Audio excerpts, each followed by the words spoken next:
आज मैं जिसके बारे में बात करने जा रहा हूं ये शायद आप आधे वीडियो में ही पहचान जाएंगे, लेकिन उससे पहले मैं कुछ बातों को आपके साथ डिस्कस करना चाहता हूं। हम सभी सपने देखते हैं, हम सभी बड़े होना चाहते हैं, इतने बड़े होना चाहते हैं। हमारे सपनों की जो ऊंचाई है उसको हम कभी ये नहीं सोचते कि क्या कर रहे हैं नहीं कर रहे हैं, लेकिन सपने बहुत अच्छे देखते हैं। और जब इन सपनों को देखते हैं तो सिर्फ अच्छी अच्छी बातें सोचते हैं कि मैं एक दिन बहुत बड़ा आदमी बन जाऊंगा, मैं ऐसे करूंगा, मैं वैसे करूंगा, मेरे पास इतने पैसे होंगे, मेरे पास गाड़ियां होंगी, दोस्त होंगे, बड़ी सी बिजनेस कंपनी होगी मेरी। मतलब हर चीज़ अच्छा हम लोग सोचते हैं। कभी भी हम लोग ये नहीं सोचते कि यार अगर ऐसा नहीं हुआ तो क्या होगा, या कभी भी हम नेगेटिव नहीं सोचते, जो कि बहुत अच्छी बात है। नेगेटिव सोचना भी नहीं चाहिए। खुशी एकदम मिलती है जब हम अच्छा सोचते हैं। अब क्या है कि जब ऐसा सोचते हैं तो एक लंबा सफ़र हमें तय करना होता है, और वो सफ़र कभी कभी निराशा लेकर भी आता है। और हमारी एक प्रॉब्लम ये है कि हम सपने तो अच्छे देखते हैं, लेकिन जब जैसे ही थोड़ी सी भी परेशानी हमें आती है, हम इस परेशानी की वजह से अपने सपनों को अधूरा छोड़कर उस चिंता, उस दुख, उस दर्द में डूब जाते हैं, जहां पर कि हमें लगता है कि अब हमारी जिंदगी एकदम से खत्म हो गई, अब मैं बर्बाद हो गया, सर पे हाथ रख के बैठ गए, अब हमें कोई नहीं बचाएगा, पूरी दुनिया हमें नेगेटिव लगती है। कहाँ एक तरफ हम लाखों करोड़ों की बात सोच रहे थे, और जैसे ही कुछ दुख वाली बात, कहीं फेलियर मिल गया, कहीं कोई दर्द हुआ, कहीं रिजल्ट मन के हिसाब से नहीं आया, या फिर कुछ भी ऐसी बात जो आपके फेवर में नहीं हुई, तो वहां पर दिल टूट कर रह जाता है और आप किसी एकांत में चले जाते हैं। आज का मुद्दा यही है कि क्या हम अपनी कमियों, हम अपने फेलियर्स को जानकर हार कर बैठ जाएं, या ये सोचें कि जिंदगी में और भी कई मौके हैं, जिंदगी में ऐसे कई लोग हैं जिन्होंने जबरदस्त फेलियर, जबरदस्त कमी के साथ लड़ते हुए सफलता हासिल की है। अगर ये कहानी आज आप सुनेंगे तो शायद इसके बाद आपको कभी भी ये नहीं सोचना पड़ेगा कि क्या मैं भीड़ में खड़ा रह जाऊंगा, क्या मैं भीड़ में गुम हो जाऊंगा, क्या मैं उन करोड़ों लोगों की तरह रह जाऊंगा जिसे कोई नहीं जानता या मुझे भी कोई जानना चाहे। तो चलिए एक कहानी मैं आपको सुनाता हूं। बहुत समय पहले की बात है। किसी देश में, किसी गांव में एक छोटे से बच्चे ने जन्म लिया। जिस समय उसका जन्म हुआ, जाहिर सी बात है किसी भी घर में जब जन्म होता है तो बड़ी ही खुशियां वहां पर फैल जाती है। बड़ा ही प्यारा बच्चा था। माँ बाप के लिए इससे बड़े खुशी का कोई ठिकाना नहीं था कि एक प्यारे से बच्चे ने घर में जन्म लिया है। बहुत खुशी की बात थी। चारों तरफ मतलब उन्होंने अपने जॉय को बहुत ही जश्न मनाया, बहुत इंजॉय किया उन्होंने, बहुत कुछ, सब कुछ अच्छा रहा। धीरे धीरे बच्चा बड़ा होने लगा। माँ बाप के साथ बच्चे का जो अपना समय था वो भी अच्छे से कटने लगा। माँ बाप उसे बेइंतहा प्यार करते थे। पर जब धीरे धीरे बच्चा बड़ा होने लगा तो धीरे धीरे उसके माँ बाप को एक बात पता चली कि जो बच्चा है वो, उसके पैर में कुछ प्रॉब्लम है। वो बच्चा जो है उसके पैर में एक समस्या है, उसे चलने में थोड़ी तकलीफ होती थी, वो उस दर्द के मारे वो रोता था। तो बचपन में ही उसे वैसाखी लग गई।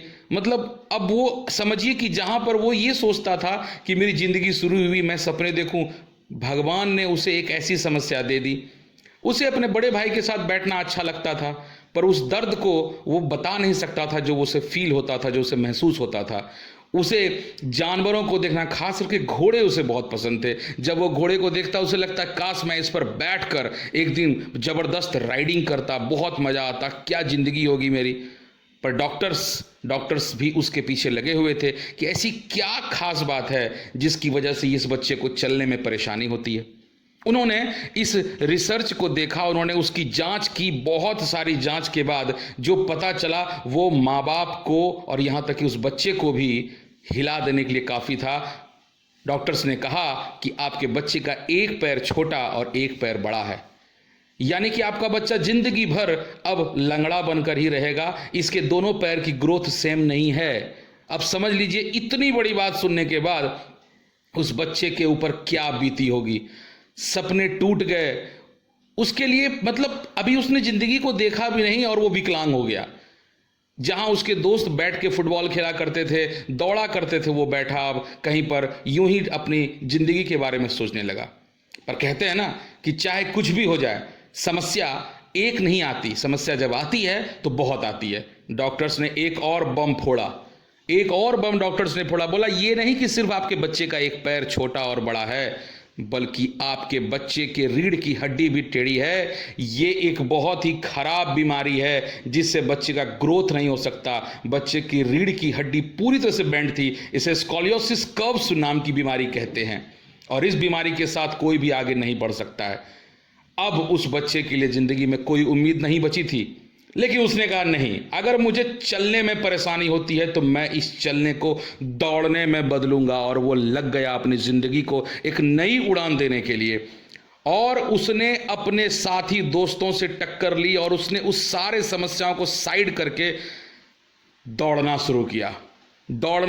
मेरे दोस्त। जहां उसके उम्र वाले सोचते थे कि हम लोग कब खेलेंगे, कब क्या करेंगे, वहां उसने जिंदगी में पहले ही अपने मकसद हासिल कर लिया और एक ऐसे सफर पर चल पड़ा जिसके अंत में पता नहीं क्या होता, पर उसकी जिंदगी को उसने अपने आप से एक चैलेंज में कन्वर्ट किया।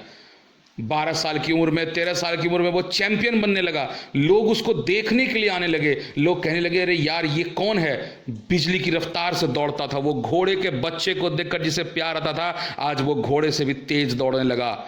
उसके दौड़ को देखकर दुनिया स्तब्ध रह गई। बोला ये कौन है? उसने वर्ल्ड रिकॉर्ड बना दिया दौड़ने में। उसके जैसा कोई नहीं था पूरे विश्व में। जहां की उसका एक पैर बड़ा और एक पैर छोटा था, लेकिन उससे ज्यादा तेज कोई नहीं था। उसके रीढ़ की हड्डी छोटी थी, उसके रीढ़ की हड्डी टेढ़ी थी, स्कॉलियोसिस कर्व्स था उसे, मगर फिर भी उसने इतने कीर्तिमान स्थापित कर दिए कि पूरी दुनिया उसके कदमों में आ गई। पूरी दुनिया उसे नतमस्तक होकर देखने लगी कि यार ये कौन है।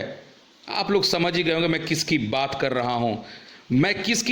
ये मुझे बताने की जरूरत नहीं है। विश्व का एकमात्र ऐसा तेज धावक यानी दौड़ने वाला जिसने सारे वर्ल्ड रिकॉर्ड ध्वस्त कर दिए, जिसे देखकर उसके ओपोनेंट्स पहले ही हार मान लेते थे, जिसने कि सबसे पहले जिंदगी की उस कठिनाई को मात दी, जिसने सबसे पहले उन चुनौतियों को मात दिया जो भगवान ने उसे भेजा था बनाकर। आप छोटी चुनौती में हार जाते हैं। उसने अपने पैर छोटे बड़े को सोचा नहीं।